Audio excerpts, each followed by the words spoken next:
పరమేశ్వరుడికి అష్టపుష్పాలతోటి ఇలా పూజించండి. మనకి ఈ మంత్రంలో చెప్పిన పుష్పాలు ఇప్పుడు దొరకకపోవచ్చు. కాబట్టి మీరు 8 పుష్పాలని చేతితో పట్టుకుని, ఆ మంత్రంలో చెప్పిన పుష్పంగా భావన చేస్తూ వేసినట్లయితే పుష్పాల యొక్క ఆ పుష్పాలతో పూజించిన పరమేశ్వర అనుగ్రహం మనకి ఎల్లవేళలా లభిస్తుంది. భవాయ దేవాయ నమః అర్కపుష్పం సమర్పయామి. సర్వాయ దేవాయ నమః చంపకపుష్పం సమర్పయామి.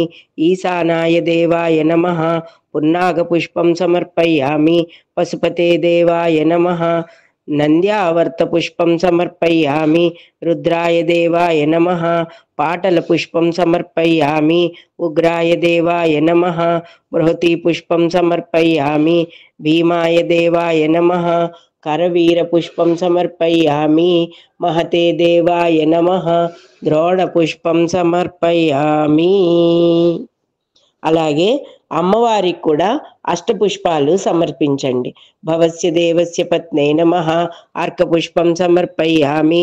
సర్వస్య దేవస్య పత్నే నమః చంపకపుష్పం సమర్పయామి. ఈశానస్య దేవస్య పత్నే నమః పున్నాగపుష్పం సమర్పయామి.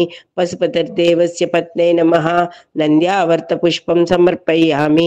రుద్రస్య దేవస్య పత్నే నమః పాటలపుష్పం సమర్పయామి. ఉగ్రస్య దేవస్య పత్నే నమః బృహతీపుష్పం సమర్పయామి. భీమస్య దేవస్య పత్నే నమః కరవీరపుష్పం సమర్పయామి.